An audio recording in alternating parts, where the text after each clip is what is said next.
Y primero, disculparme que estoy con teléfono, no va a ser pues Matu el que ponga la presentación, que también creo que ya lo tenéis a disposición de los que habéis apuntado en el módulo. Y en primer lugar, pues agradecer a Matu, a Mariajo, a los compañeros de Ecotono, pues que hayan contado conmigo para el taller. Como dice Matu, pues llevo desde, creo que fue cerca de 5 años, donde a raíz de un proyecto que presenté al IRPF, empezamos a analizar las distintas analíticas de las depuradoras y de ahí ha llegado hasta donde estoy ahora. Ahora mirándome el Plan Nacional de Depuración, Saneamiento, Reutilización y Agua, que por cierto mañana hay una presentación en el Ministerio y que está en exposición pública hasta finales de año.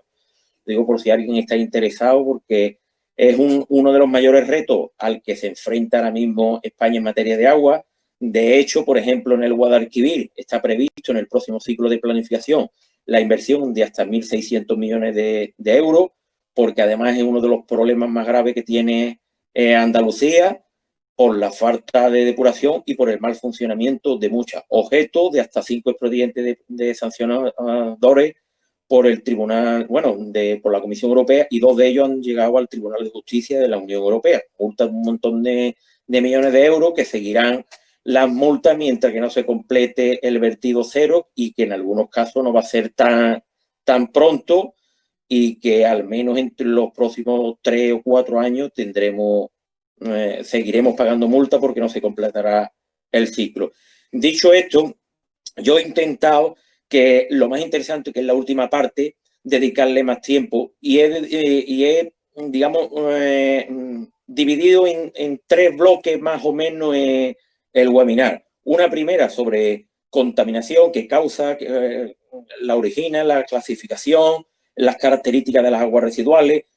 Un segundo bloque de normativa y qué sistemas de tratamiento hay para las aguas residuales urbanas.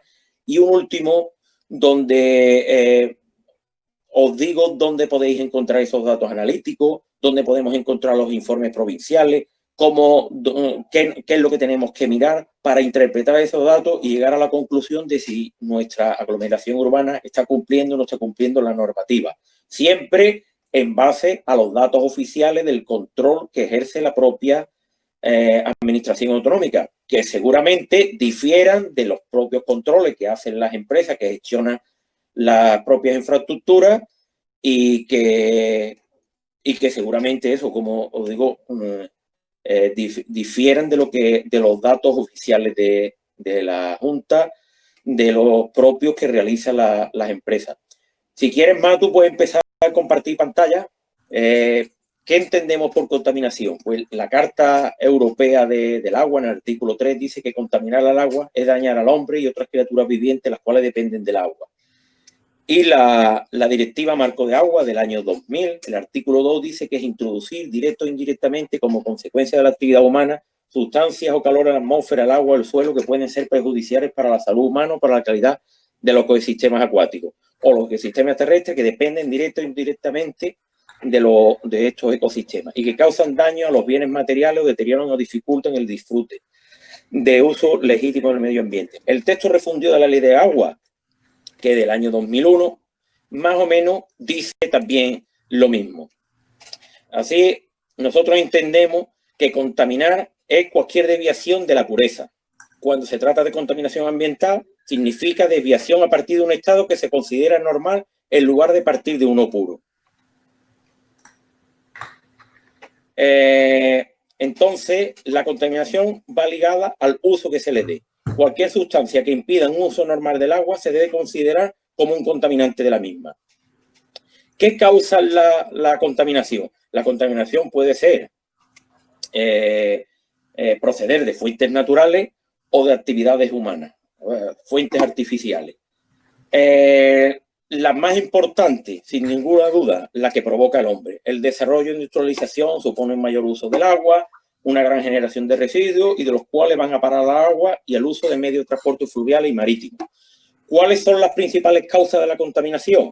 Pues tenemos el ámbito doméstico, las aguas que provienen de núcleos urbanos, que tienen sustancias procedentes de la actividad humana, de los alimentos, de las deyecciones, de las basuras, detergentes, de productos de higiene, del ámbito agrícola, el resultado del riego, otras labores de limpieza, grandes cantidades de estiércol, de purines, es decir, mucha materia orgánica, nutrientes y microorganismos. Del ámbito industrial, los que proceden del proceso industrial que utilizan el agua como un medio de transporte, que podemos tener sustancias químicas, disolventes, subproductos de destilación, un montón de tipos distintos. De origen pluvial, la que cuando llueve arrastra toda la suciedad que se encuentra a su paso. Y después también de origen fluvial, las rutas de navegación, los vertidos de petróleo, los que son accidentales o no, también producen importantes daños ecológicos.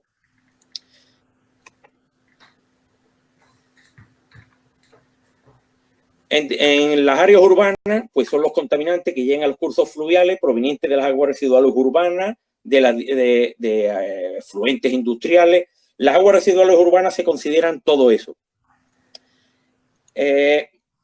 Voy a mostrar algunos de los últimos trabajos que se han hecho en Ecologistas de Nación que tienen que ver con contaminación de cauces urbanos. Por ejemplo, este primero, que es del año 2018, que se publicó el informe en Ríos Hormonados, donde se informaba sobre la presencia de plaguicidas en las aguas superficiales. Se basaba también en datos oficiales del propio ministerio y determinaba esos datos oficiales que se había detectado la presencia de hasta 47 plaguicidas en los ríos españoles, de los que 34 estaban prohibidos por su elevada toxicidad. Se encontraban desde el DDT, dieldrina, endosulfán, hexaclorobenceno, el HCH. Después hay otro que es más reciente, que es glifosato, que es un herbicida muy utilizado, que se ha detectado también su presencia. El 31% de las muestras que se detectaron la presencia de este herbicida en Andalucía, y de la concentración había 53% de los puntos de muestreo que presentaban un valor alto por encima de 0,1 microgramos litro, que es el valor mínimo, y un 26% incluso valores muy altos.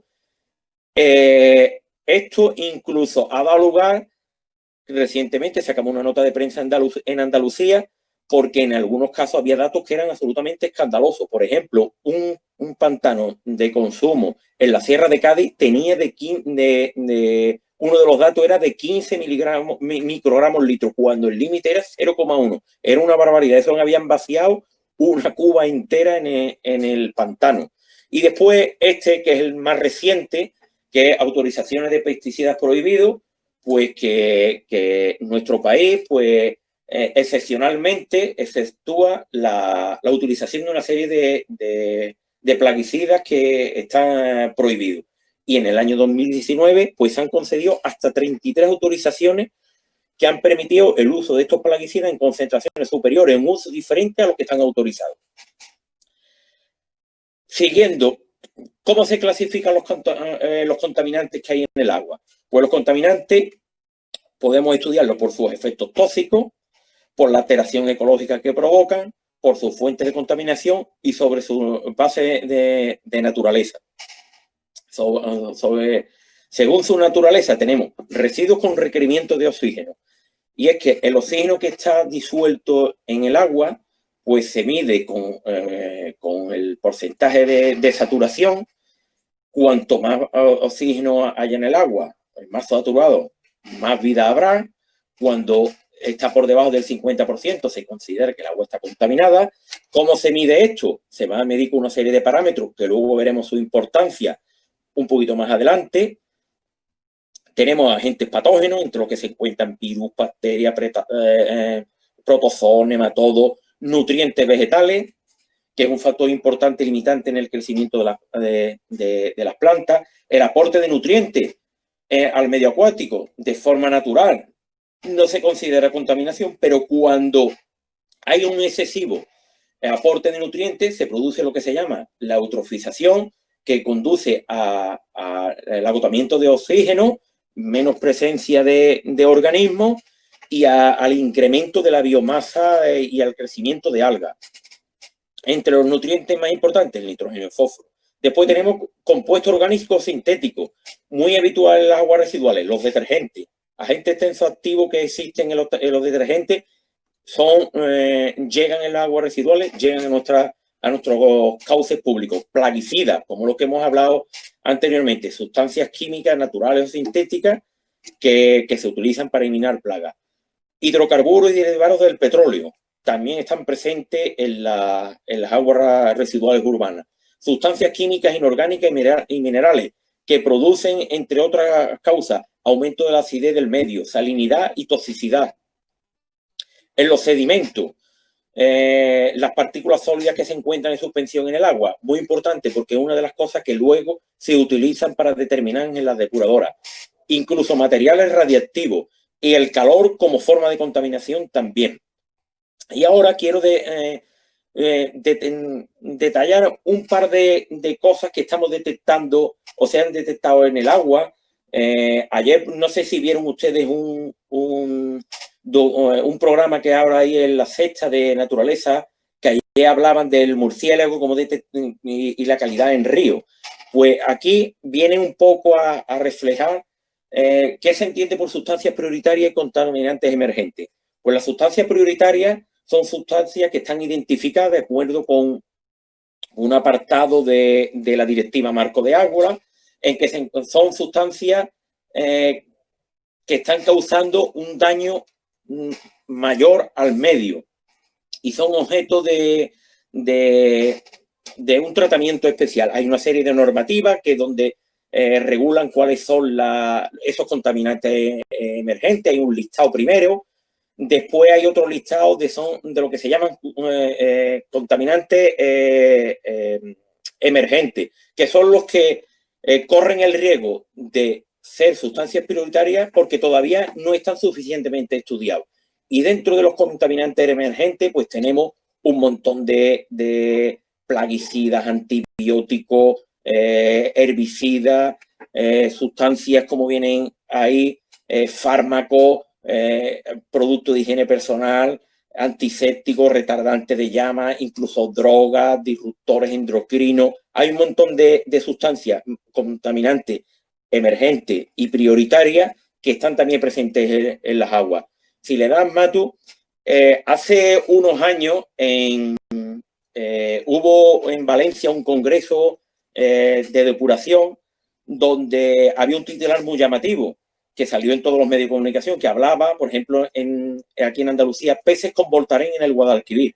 Entonces, ese estudio que se presentó en ese congreso en Valencia venía a poner de manifiesto cómo en las aguas residuales urbanas estaba llegando un montón de sustancias que estaban alterando, que no se conoce su efecto sobre los medios. Y el titular llamativo era porque en la marca comercial del diclofenaco, que es un antiinflamatorio, es el Voltaren, el titular era peces con Voltaren en el Guadalquivir. Y encontré esta viñeta en un medio de comunicación de Valencia, si el sub, bueno, que está en valenciano, no lo veo bien, pues esto era una repercusión que tuvo en la prensa la presencia de fármacos en el Guadalquivir, en este caso, aunque se detectó en muchos más cauces. Siguiendo, las aguas residuales urbanas.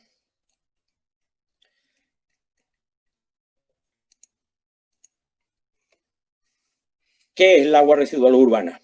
Toda agua que ha cambiado su composición o característica como consecuencia del uso.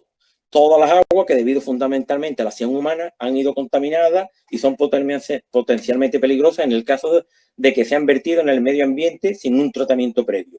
Este cuadro es un cuadro típico de la contaminación del agua, de todo lo que podemos encontrar en el agua, de todos los componentes, cuando se considera una contaminación fuerte, media o débil. No, digo, sobre las características de las aguas residuales urbanas. Estas características que tiene el agua, ¿para qué sirven? Pues sirven para diseñar luego las estaciones o las infraestructuras donde se va a tratar el agua. ¿Y qué es lo que debemos, o lo más importante? Por una parte, la cantidad. los caudales que se producen y la variación de los mismos. Hay que tener en cuenta que los caudales de aguas residuales no son los mismos siempre. Hay variaciones horarias, dependiendo de en las casas, pues la variación de producción de agua residual varía a lo largo del día. Por la noche hay muchas menos que a lo mejor durante el día o cuando son las jornadas o el horario de trabajo. A la semana también varía mucho y sobre todo también variaciones estacionales. No es lo mismo el consumo, la generación de aguas residuales en verano que en invierno. Incluso a lo largo del año hay poblaciones donde, sobre todo las del litoral, cuando soportan una población estacional durante 3 o 4 meses en el año, que es normal que la variación de cantidad de agua y de caudal sea mucho mayor en los meses que van desde mayo, junio hasta septiembre que el resto del año. Después, en cuanto a las características físicas, tenemos que son fundamentalmente 4. Tenemos los sólidos totales, que analíticamente se define como toda materia que queda como residuo de la evaporación a 105 grados. Son los sólidos que resultan del rechazo de pasar el agua residual por un filtro. Los olores, que se debe a la presencia de sustancias volátiles gaseosas que se producen de la descomposición de la materia orgánica. Y la temperatura del agua residual es generalmente más alta que la del abastecimiento. Y según la localización, la temperatura puede variar de 10 a 21 grados, tomándose como 15 como el valor más representativo. Y después tenemos también el color de las aguas residuales, pues suele ser un color gris o incluso negruzco. En cuanto a las características químicas, se pueden agrupar en 3 apartados. Materia orgánica. En un agua, la concentración media, el 75% de los sólidos en suspensión y el 40% de los filtrables son de naturaleza orgánica. Son los que proceden de los restos animales y vegetales. Y entre los elementos más comunes, carbono, hidrógeno, oxígeno. Entre los grupos de sustancias más importantes orgánicas que hay presentes en el agua residual, las proteínas, los carbohidratos, aceite y grasa, agentes tensoactivos, pesticidas. ¿Y cómo medimos la presencia de materia orgánica en las aguas residuales? Pues una cosa que luego, cuando veamos los datos, veréis por qué se mide ese parámetro. Es lo que se llama la demanda química de oxígeno, la DQO, y la demanda biológica de oxígeno a 5 días. Y no es más que ver cómo se oxida la materia orgánica de forma biológica o de forma química, y eso determina cuál es la presencia de materia orgánica en las aguas residuales. Después, por otra parte, estaba la materia inorgánica. Tiene su origen en la propia fuente del agua y el uso que ha sido sometida. Entre los grupos que podemos encontrar, cloruro, hidróxido, nitrógeno, fósforo, azufre. Los más importantes, el nitrógeno y el fósforo. También tenemos gases, los más frecuentes, el CO2, el ácido sulfídrico, el metano. Por su parte, las características biológicas. ¿Qué elementos más importantes podemos encontrar en las aguas residuales? Microorganismos y organismos patógenos, como hemos visto anteriormente. Ahora, ¿qué normativa tenemos que tener en cuenta a la hora de tratar las aguas residuales? Pues tenemos, digamos, la principal, la Directiva Europea del año 91, la 271, que se traspuso al ordenamiento jurídico español mediante el Real Decreto Ley 1195. Esta normativa, la del 95, hay 2 cosas que quiero destacar. Por una parte, aglomeración urbana. Nosotros muchas veces hablamos de depuradoras. Sin embargo, la Comisión Europea trabaja con el concepto de aglomeración urbana, que en muchas ocasiones puede coincidir con una misma depuradora, con un municipio, pero en otras ocasiones no. Por ejemplo, una aglomeración urbana, dice el artículo 2, que es la zona geográfica formada por uno o varios municipios o por parte de uno o varios que por su población o actividad económica constituye un foco de generación de aguas residuales que justifica su recogida y conducción a una instalación de tratamiento. Por ejemplo, la aglomeración urbana del Medio Andará en Almería trata las aguas residuales de un montón de municipios. Alboludui, Alavia, Alhama de Almería, Alicún, Alsodú, Ventarique, Huécija, Illar, Istín Extinción, Rágol, Santa Cruz de Marchena y Terque. O sea que hay aglomeraciones urbanas que depuran las aguas residuales de unos cuantos municipios y hay en otras ocasiones que una aglomeración urbana está formada por un único municipio. Eso lo cuento porque en muchas ocasiones hablo de depuradora cuando en realidad debería de hablar de aglomeración urbana. Y la Comisión Europea es el concepto que utiliza el concepto de aglomeración urbana. Y después otra cosa importante es el concepto de habitantes equivalentes. El concepto de habitantes equivalentes es importante porque es la medida con la que se diseñan las infraestructuras de depuración. Y es una medida que evalúa la carga orgánica biodegradable con una demanda bioquímica de oxígeno a 5 días de 60 gramos. O dicho de otra forma, es la medida estándar que relaciona la carga diaria de entrada a una depuradora con la DBO a 5 días de 60 gramos de oxígeno por día. Es un poco complicado, pero para entender, una depuradora siempre se diseña por encima del número de habitantes del municipio, porque se incluye las actividades económicas que generan también aguas residuales que son asimilables a urbanas. Por eso una depuradora siempre el número de habitantes equivalente será superior al número de habitantes. De esta normativa destaco dos artículos. Por una parte, el 4, que obligaba a los Estados miembros a disponer de colectores para tratar las aguas residuales urbanas y someterlas a distintos tratamientos según donde se efectúe el vertido. Y por otra parte, el artículo 5 y 6, que establece una serie de plazos para que las aguas urbanas residuales de más de 2.000 habitantes equivalentes se sometan a un tratamiento secundario o un proceso equivalente, y las de menos de 2.000 habitantes equivalentes se sometan únicamente a un tratamiento adecuado. Y cuando dice tratamiento adecuado, las depuradoras de menos de 2.000 habitantes equivalentes, que son depuradoras de pequeños municipios, no establece ningún requisito mínimo que debe cumplir el vertido. Únicamente dice que tiene que ser que cumpla con los objetivos de calidad del medio receptor. Ni especifica límite ni el tipo de tecnología que hay para tratarlo. También está la directiva del año 2000, la directiva marco de agua, que lo que viene a decir es que en el año 2015 era el horizonte temporal para conseguir el buen estado ecológico de todas las masas de agua. O sea, ya no solo estamos obligados a tratar las aguas residuales, sino que encima tenemos que conseguir el buen estado ecológico desde que se aprobó en el año 2000 la directiva. Por cierto, que el año 2027 es el último objetivo fijado para la consecución y la implementación de la directiva marco de agua. Estamos ahora en un proceso de revisión de la planificación hidrológica y entre ellos, pues la contaminación puntual procedente de los vertidos de depuradora es uno de los digamos, temas importantes. Después está el decreto el Real Decreto 509/96, que digamos que desarrolla reglamentariamente el Real Decreto Ley del año 95. Y aquí, en el anexo 1, en los cuadros 1 y 2, se establecen los requisitos que tienen que tener los vertidos que proceden de las estaciones de tratamiento, de instalaciones de tratamiento secundario. Como dije antes, ¿por qué se mide la materia orgánica o cómo determinamos la materia orgánica que está dentro de las aguas residuales? Mediante los parámetros DBO, DQO y los sólidos en suspensión.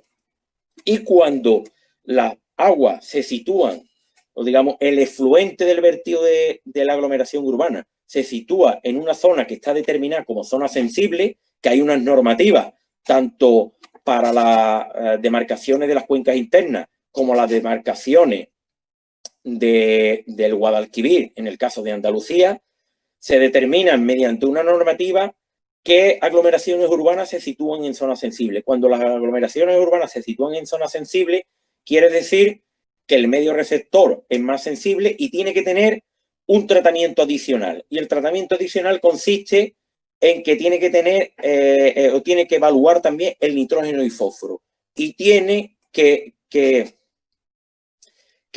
intentar eliminarlo por debajo de bien ese valor límite o bien ese porcentaje de reducción de la contaminación. Aquí vemos que la normativa fija el valor límite que no debe sobrepasar el vertido, o sea, la concentración del efluente que se vierte una vez que el agua se trata, y por otra parte viene hablando del porcentaje de reducción de la contaminación. Y es muy importante porque la normativa no establece que o bien cumple una cosa o bien cumple otra. No si cumple una o incumple otra. Con que cumpla una de las dos condiciones, se considera que digamos, el vertido del efluente de la depuradora es conforme. Esto es lo que dice la teoría, pero después hay otra cosa que es lo que se llama la autorización de vertido. Es que cualquier actividad económica que genera un vertido a cauce público, pues está obligada a solicitar una autorización a la administración hidráulica. Cuando corresponde a la administración estatal, pues está el decreto del reglamento, el decreto 849 del año 86, el reglamento de dominio público hidráulico, donde determina, pues, a lo que está obligado, pues, digamos, el promotor de una actividad que genera un vertido al medio. Y puede ser desde una actividad económica hasta los propios ayuntamientos. La autorización de vertido tiene que tener una serie de requisitos. Tiene que tener la consecución de los objetivos ambientales establecidos en el medio receptor y se otorgarán las autorizaciones teniendo en cuenta las mejores técnicas disponibles de acuerdo con las normas de calidad ambiental y los límites de emisión establecidas en el reglamento y en el resto de la normativa de materia de agua. Se podrán establecer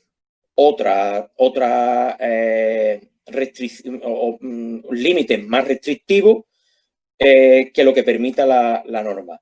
Y después el artículo 246 del Reglamento de Dominio Público Hidráulico recoge el procedimiento para obtener la autorización de vertido, que dice que se iniciará mediante la solicitud del titular y deberá recoger la localización exacta del punto donde se produce el vertido y las características cualitativas, con indicación de todos los valores de los parámetros contaminantes del vertido, cuantitativas y temporales del vertido.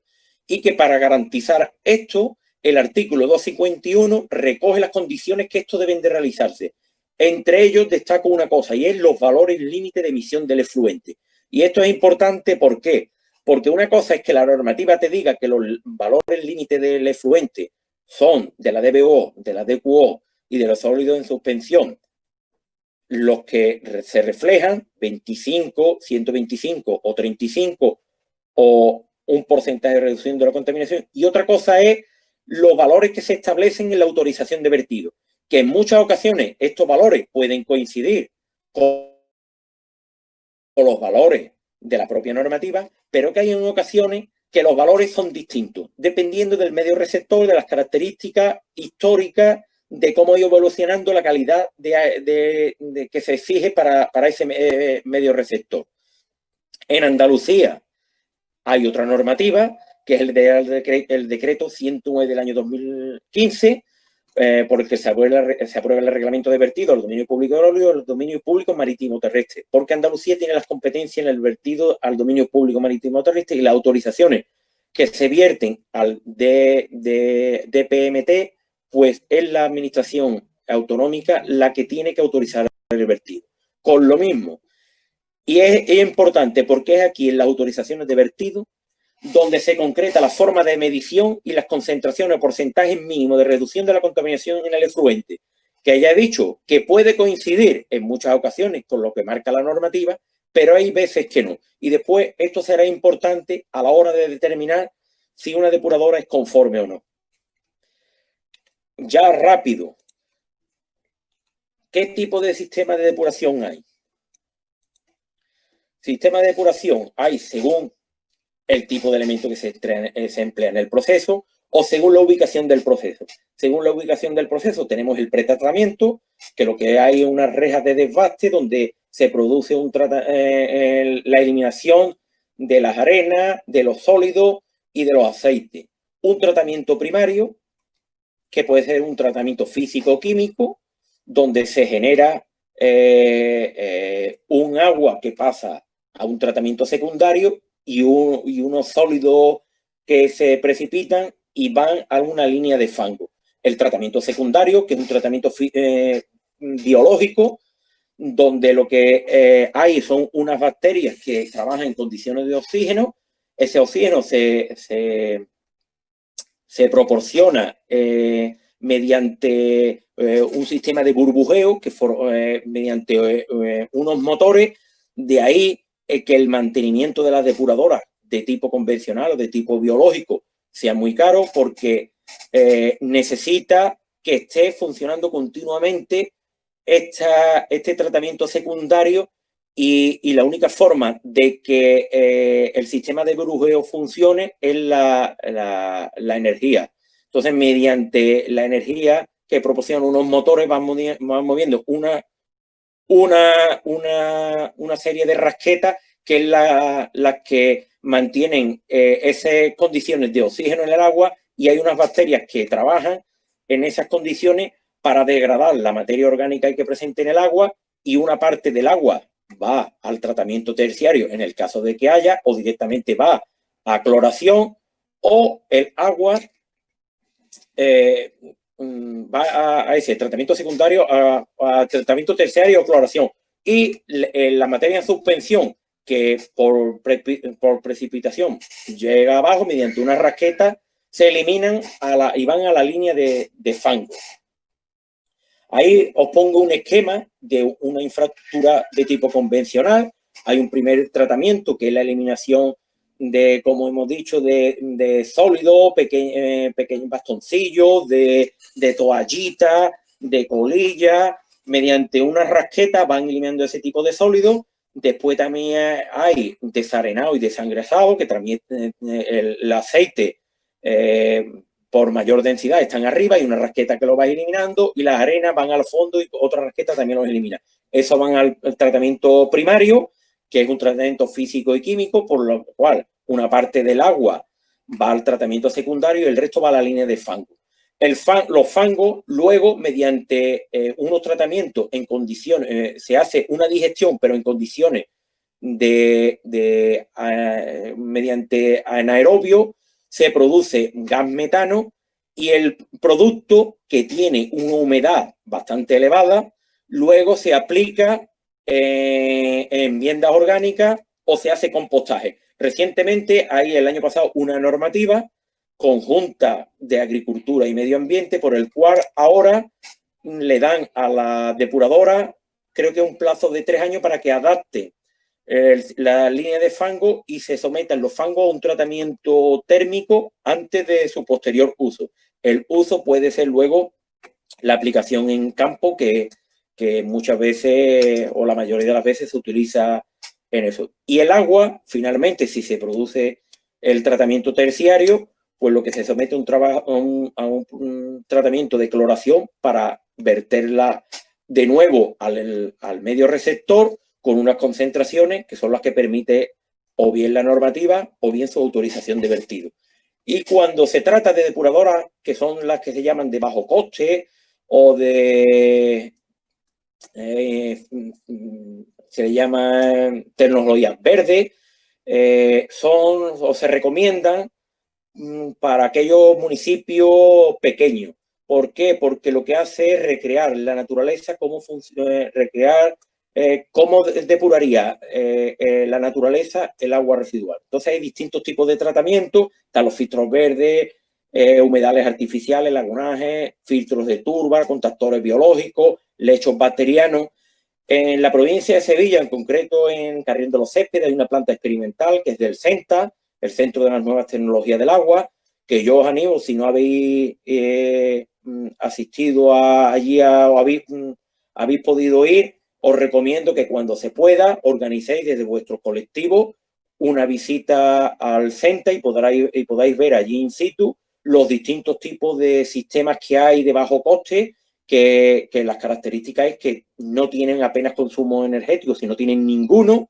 Y entonces es muy interesante, porque cuando hemos nosotros analizado desde Ecologistas en Andalucía los datos analíticos de las depuradoras, nos hemos encontrado que muchas depuradoras o muchos ayuntamientos se ven incapaces de mantener el sistema biológico de depuración por el alto coste energético que ello supone, y seguramente con una menor inversión se podría haber optado por unas tecnologías de este tipo que no hubieran gastado la energía, hubieran sido mejor para el coste anual de un ayuntamiento y hubiera dado buenos resultados. Ahora, la última parte, que es lo que más me interesa y que es lo que interesa a ustedes. Los datos analíticos. ¿Dónde encontramos nosotros los datos analíticos? Pues los datos analíticos los podemos encontrar y solo referidos a depuradoras de más de 2.000 habitantes equivalentes. Según el último informe de medio ambiente de la Junta de Andalucía, que elabora anualmente, en Andalucía en el año 2018 había un total de 709 depuradoras. 672 estaban construidas y 37 en construcción. Y el porcentaje de población que se depuraba era el 90% de la población andaluza. Y a nosotros, los datos donde se publican están en la red de descarga de la REDIAN, de la Red de Información Ambiental de Andalucía. Si entráis en la página web o bien de la Consejería de Agricultura o directamente vais a la REDIAN, hay una opción que es la red de descarga. Cuando entréis a la red de descarga de REDIAN, pincháis en la casilla que pone calidad ambiental, de calidad ambiental agua, de aguas a vertido a depuradoras, aglomeraciones urbanas y a documentos. Y ahí podéis acceder al archivo que ahí aparece, que es el resultado de seguimiento del año 2015 al 2018. Yo os he enviado con la documentación también los datos del 2019. Los datos del 2019 nos lo ha proporcionado la Junta de Andalucía en septiembre. Aún no está. Lo que comento es que los datos que publica la Consejería es el control que ejerce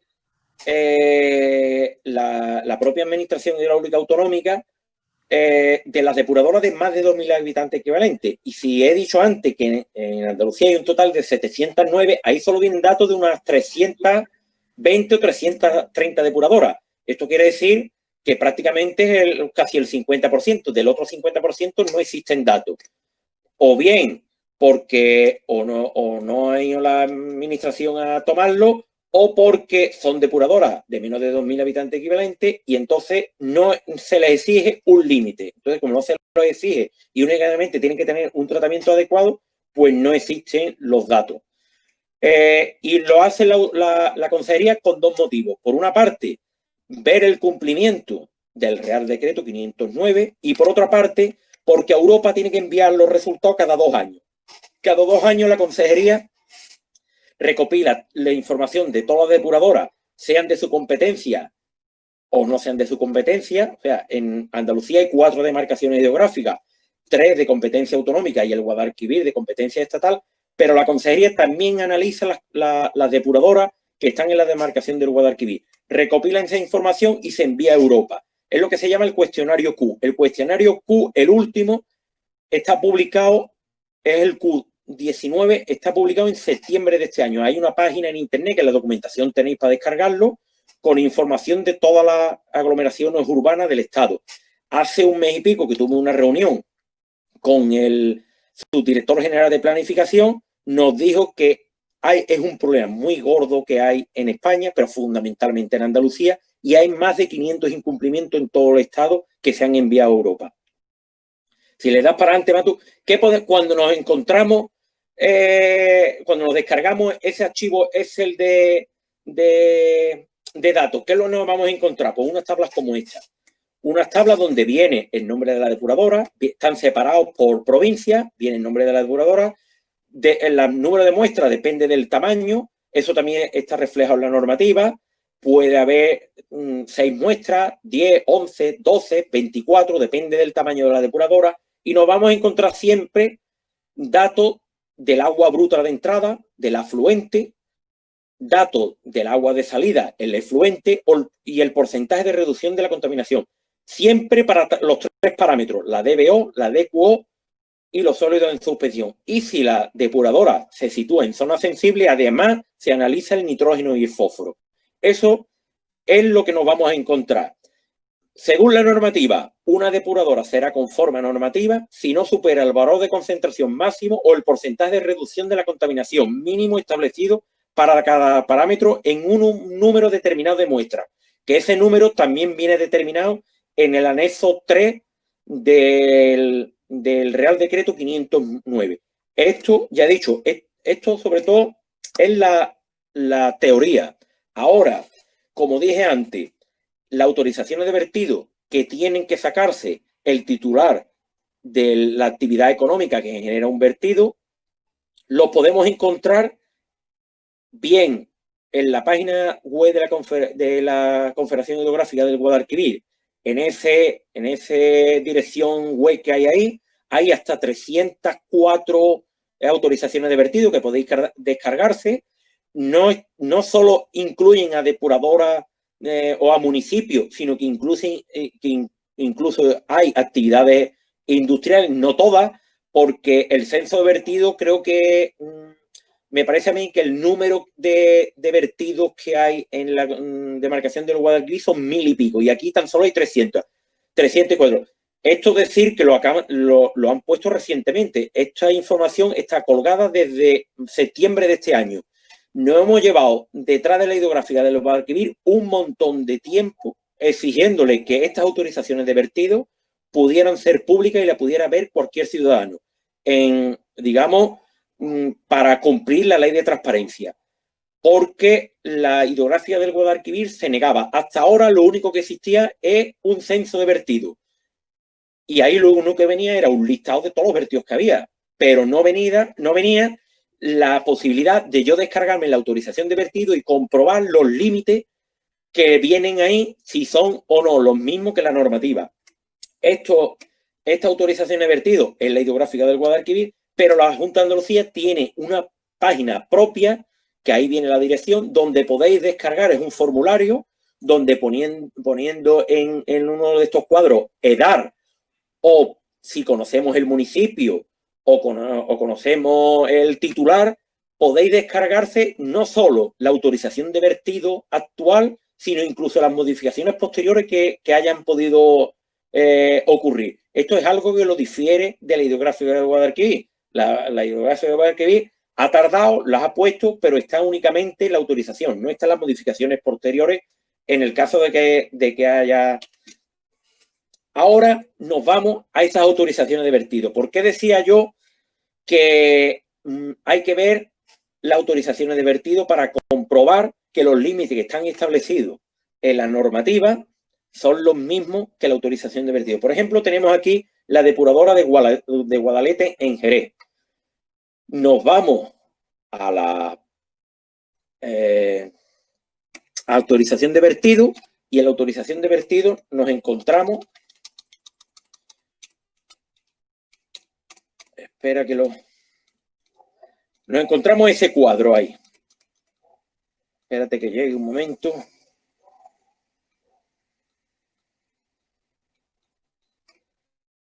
Y veis dentro de la autorización de vertido cuáles son los parámetros característicos. Sólido en suspensión 35, DBO 25, DQO 125. Esos límites coinciden con la normativa. Aquí no habría problema. Cuando hagamos la determinación, según lo que dice la normativa, el Real Decreto 509, de los datos analíticos y según el número de muestras no conforme, vemos que los límites coinciden. ¿Qué es lo que pasa? Que no siempre los límites son los mismos. Por ejemplo, la depuradora de Los Gallardos, en Almería, si nos vamos al dato de sólidos en suspensión, vemos cómo se le permite hasta 150 miligramos por litro, distinto de los 35 que marca la normativa.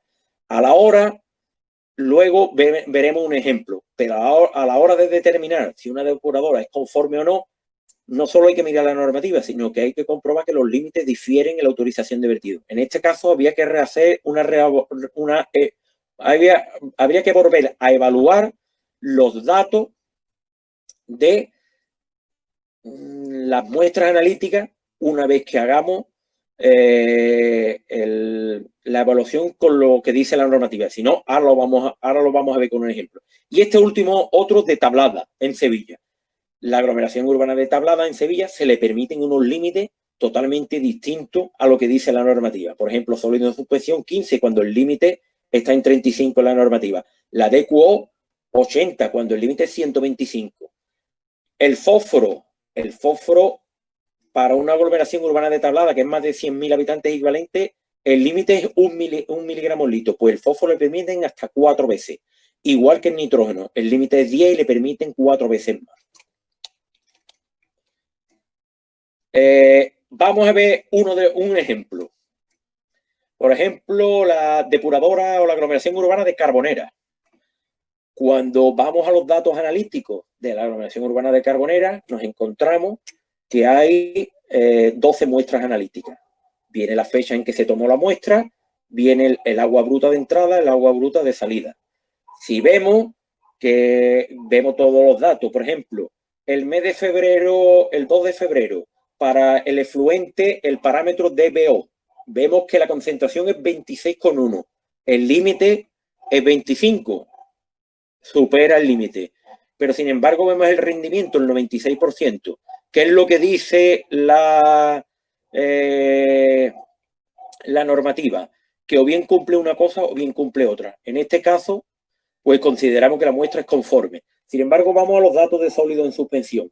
Vemos que todos los datos superan los 35 miligramos litro.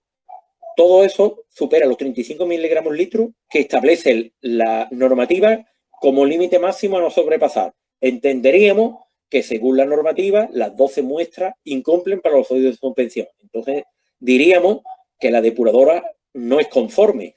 ¿Por qué? Porque son más de 3 muestras las que incumplen el año. Sin embargo, ahora nos vamos y nos descargamos la autorización de vertido. ¿Qué límite establece la autorización de vertido? Vemos que este es un recorte de la autorización de vertido de Carbonera y vemos que para los sólidos en suspensión el valor límite es 150 miligramos por litro. No, ¿qué es lo que hacemos? Vamos de nuevo a la columna de los sólidos en suspensión, miramos todas las muestras analíticas y vemos que ninguna llega a 150 miligramos por litro. Entonces, al final tenemos que concluir que la depuradora es conforme.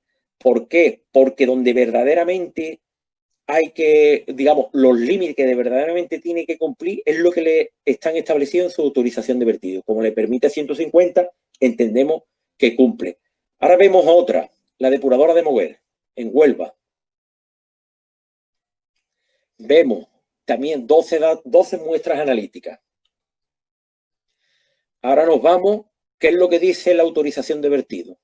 Ahí vemos que el sólido en suspensión 35, 125, el fósforo 7, el nitrógeno 15.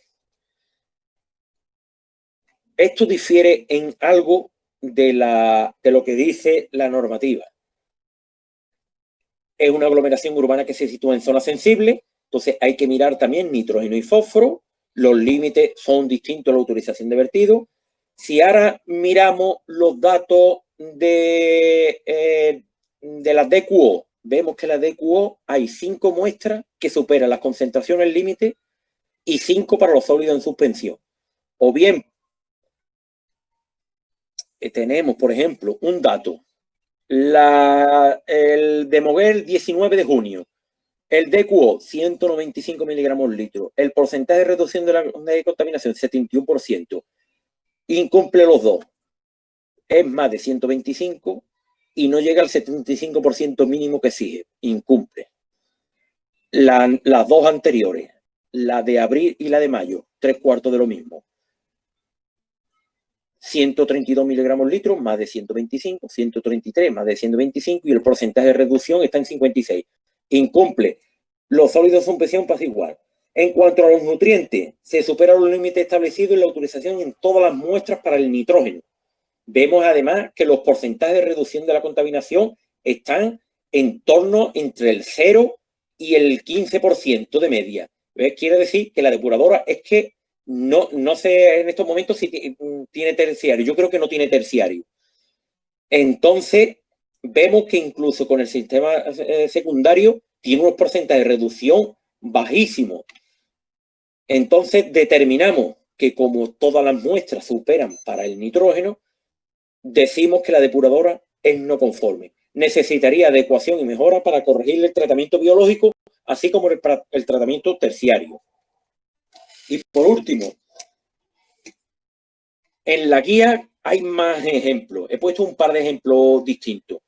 ¿Qué efecto tienen los vertidos sobre el medio receptor? Los vertidos de aguas residuales provocan cambios en la flora y la fauna. Altas concentraciones de BO o de QO pueden provocar disminución o agotamiento de la concentración de oxígeno disuelto del medio receptor. Una elevada concentración de sólido en suspensión aumenta la turbidez del agua. El nitrógeno en las aguas residuales se encuentra en 4 formas: orgánico, amonio, nitrito y nitrato. El nitrógeno amoniacal resulta tóxico para los organismos acuáticos. Altas concentraciones de nutrientes, que es el nitrógeno y el fósforo, dan lugar a fenómenos de eutrofización, crecimiento acelerado de algas y especies vegetales que también acaban agotando el oxígeno. Presencia de microorganismos patógenos, hay bacterias, hay virus, son ingeridos por humanos, pueden producir enfermedades víricas, hepatitis, poliomielitis, fiebre tifoidea, disentería, cólera. Y hay presencia de compuestos farmacéuticos, plaguicidas, disruptores endocrinos, sustancias prioritarias, compuestos mutagénicos, productos farmacéuticos, como dije antes, lo del el diclofenaco. Todo esto puede estar causando no solo una mala depuración o la ausencia total de ella. Yo ahora me callo o dejo todo el tiempo que queráis para hacerme preguntas y a vuestra disposición. Y nada, muchas gracias por haberme escuchado.